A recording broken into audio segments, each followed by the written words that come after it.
চলেন আগে নুরুল হকের এই ডায়লগটা শুনে আসি। আমাদেরকে দিনে 10 বার সালাম করা উচিত। আজকে তারা আমাদের সংগ্রামের কারণে, আমাদের রক্তদানের কারণে তারা আজকে এমপি হয়েছে, বিরোধী দল হয়েছে। এই জামাতকে ভুলে গেলে চলবে না। আওয়ামী লীগের আমলে তারা নিজের পরিচয় দিয়ে রাস্তায় কোনো কাজ করতে পারে না। এবার চলেন আরেকটা ডায়লগ শুনে আসি। আওয়ামী লীগ নিষিদ্ধ হয়েছে, জামাত শিবিরও কিন্তু নিষিদ্ধ হওয়া দরকার। জামাত শিবির একটা জালেম সংগঠনে পরিণত হয়েছে। এই জামাত শিবিরের মধ্যে চাঁদাবাজ গ্রুপ তৈরি করা হয়, এই জামাত শিবিরের মধ্যে সাইবার বাহিনী তৈরি হয়। আপনারা শুনেছেন বট বাহিনীর কথা। তাদেরকে প্রশিক্ষণ দিয়ে যে তারা মারা গেলে তারা বেহেশতে চলে যাবে। সারা দেশের কর্মকাণ্ডটা দেখাচ্ছে যে জামাত। চলেন এবার নুরুল হকের জীবন কাহিনী শুনে আসি। আগের মতোই চলছে লুটপাট, যা নিয়ে স্থানীয় মানুষের মাঝে ব্যাপক অসন্তুষ্টি দেখা দিয়েছে। লুটপাটের একটি মহড়া আপনারা এখানে দেখতে পাচ্ছেন।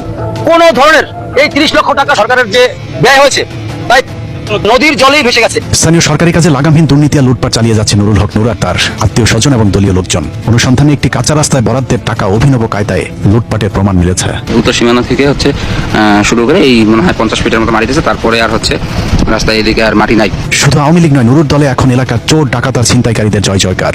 অনুসন্ধানে বিভিন্ন সময় আইন শৃঙ্খলা বাহিনীর হাতে আটক হওয়া অনেক চিহ্নিত অপরাধীদের সাথে নুরুল হক নুরের ঘনিষ্ঠতার প্রমাণ মিলেছে।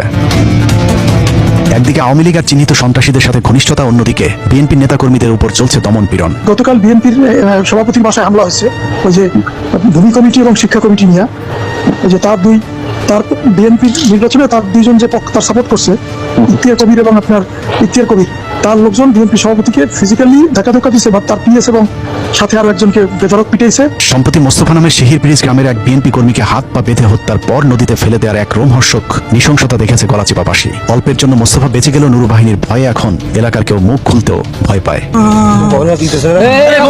15 মিনিটসের অনুসন্ধান চলাকালীন নুরু বিষয়টি টের পেয়ে আমাকে ফোন করেছিল। এ সময় আওয়ামী লীগ এবং ভারত ইস্যুতে একসাথে কাজ করার কথা বললেও আওয়ামী লীগের লোকজনকে দলে ভেড়ানোর বিষয়ে কোনো সদুত্তর দিতে পারেনি। আওয়ামী লীগের মতো এরকম একটা দলের এই সাধারণ কর্মী সমর্থকদের যদি মনে করেন রাজনৈতিকভাবে অন্য দল করার সুযোগ না দেই আমরা, তাহলে তো আমাদের জন্য বিপদ হবে। বিভিন্ন সরকারি অফিসে জোর করে নিজের লোকজনকে বসানোর অভিযোগের সত্যতা স্বীকার করে সাফ জানিয়ে দেন বিএনপির প্রার্থী হাসান মামুনের কোনো লোকজনকে কোনো প্রতিষ্ঠানে রাখা হবে না।